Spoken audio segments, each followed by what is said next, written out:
God. Ask God. Hi Scott, this is Zach from the UK. I just had a quick question about the packaging. I've heard you talk previously about the packaging, and you just seem to mention that it doesn't have to be, it doesn't have to be brilliant, it just needs to do the job. I think you recommended going to Fiverr for these services. My question was, can you run through the procedure slightly, just as to, would I need to ask my supplier for like a template for the original packaging? What would I need to do? Because I just feel that that's something that isn't really talked about much. Thank you, and you're doing a great job with all this information you're giving out for free. Thanks. Bye. Hey, Zach from the UK. Thanks so much for your question. Another UK listener. I love it. I'm going to kind of talk about this, but I've talked about this in the past, and it's really, really simple. In the beginning, when you're doing anything, okay, when you're getting started, I am a fan of doing the smallest or the least resistance as far as getting yourself going, right? So if it's a matter of you designing this beautiful custom insert or this beautiful custom box or packaging, then I say skip that for right now, do the bare minimum, so this way you can get yourself going. Now, some people listening will disagree with that, and that's fine. We can disagree. I'm just, again, giving you my opinion here, and I would say don't waste your time overcomplicating things. Now, with that being said, you can design some nice quality stuff that for your packaging. So this way here, it doesn't cost a lot of money, but yet it can appear to be a better value because you just used a couple of these different things here. And the first thing that I would say is when you're creating your packaging, I would just say in the beginning, if you have an item that can be put into a poly bag, which it needs to be in a poly bag if it's a loose, item, okay?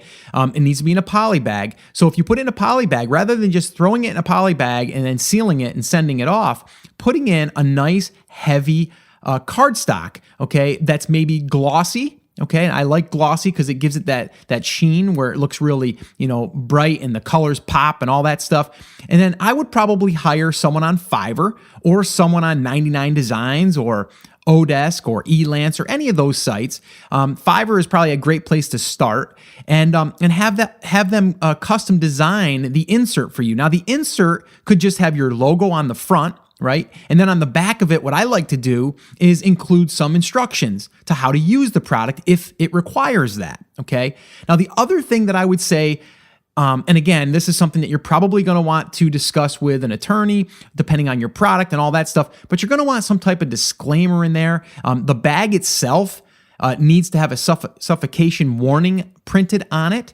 So that's a must. But the inside of the packaging, I would also have the manufacturer print some type of disclaimer or some warnings or whatever. That's the place to put it because you want it there. Okay. Now, again, I'm not a legal advisor, an attorney, or anything like that. All I'm telling you is my attorney told me that he wanted me to have a disclaimer inside of that packaging. So this way, if anything happened, they had something to point to. That's his exact words out of his mouth. So what I would say is, depending on your product, depending on, the liability issues and all that stuff, it's a great place to put that in there. The other thing, once you get a little further down the line to include in that, as an insert, is to also have like a warranty card where people then would be directed over to your website, and then from there they can register the product, and then you would get their email address. But again, that's further down the line.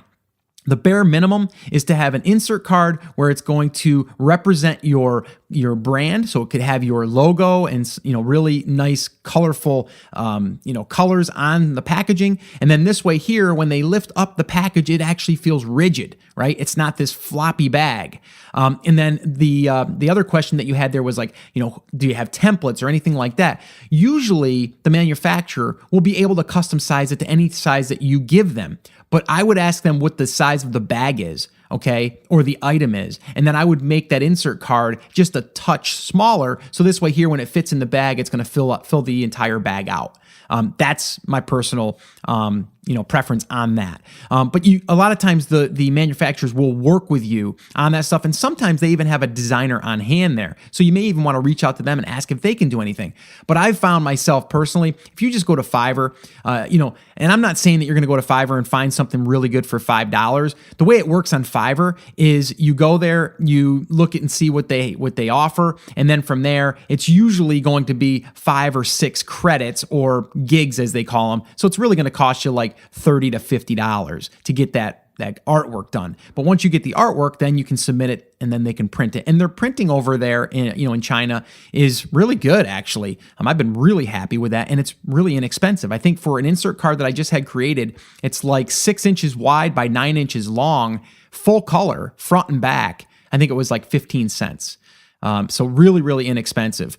And it's well worth doing that. All right. So I hope that's answered your question. If you guys want to submit a question, head over to theamazingseller.com/ask, and you can do that. I want to also, again, remind you guys, if you're brand new and this is your first time to the show, I want to welcome you. I love hanging out with you guys. This is just awesome to be able to virtually connect like this. And that's why I love the Ask Scott sessions. But if you are brand new and you're just getting your feet wet and you don't understand the entire process, the entire business model, I would recommend attending one of my live free workshops. This is where I break it down for you in 5 phases: how to pick a market and a product, how to source it, how to do a pre-launch, how to do a launch, how to promote the product, and everything in between. We go over that on a workshop, and we go through every single thing. We also do live Q&A. So if you want to attend one of them, I would love to invite you to the next one, and you can register for the next one by heading over to theamazingseller.com/workshop, and you can register there for an upcoming workshop. Well, hey there. Thank you so much for listening to that episode of Ask Scott. Now, that was just a highlight from one of our full episodes where I generally answer 3 to 4 questions on a podcast. If you want to go back and listen to all of the past archives of not just the Ask Scott session, but all of the full episodes where I do interviews with top Amazon sellers, people starting from scratch and building a business, if you want to listen to any of those episodes, head over to theamazingseller.com, and you can find all of that over there. You can also find details there on how you can ask your own question and get it aired on an upcoming Ask Scott session, and possibly see it here on YouTube or just on the podcast. All right, so definitely head over to theamazingseller.com. There's tons of resources over there for you to be able to build your e-commerce and Amazon business. So definitely go check that out. Now, I just wanted to remind you one thing before I let you go. There's a lot of information out there, and some of it is really, really good. What I want you to remember is you have to not just consume the information, you have to actually apply that information. So take this information that you learned here today and apply it to your business, and this way here you can get results. As my shirt says, I wear it almost daily. Take action. We'll see you guys.